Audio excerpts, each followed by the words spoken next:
Haya ni madhara ya mwanamke kuto kuingia period, lakini sio kwa wote. Kama una ujauzito unaweza ukaondoka, lakini kama unanyonyesha unaweza ukaondoka.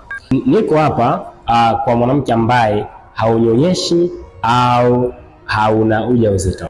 Madhara ya kwanza ni homoni kuvurugika kabisa. Inawezekana umetafuta mimba kwa muda mrefu aliyakuwa hauingii period, lakini umeshangaa mwezi uliopita umeingia period. Tambua kwamba homoni zako haziko sawa. Tibia kwanza homoni uweze kushika mimba rahisi kabisa. Lakini pia madhara ya aina ya pili, kuwa na shida ya uzazi, yaani aidha changamoto ya mirija kuziba au changamoto ya ovarian system. Na sababu ya tatu ni mwanamke kuwa na changamoto ya PCOS au changamoto ya uvimbe katika mlango wa kizazi. Na sababu ya mwisho ni maumivu ya damu kujikusanya, yaani unakuta unahisi maumivu makali ya tumbo la chini.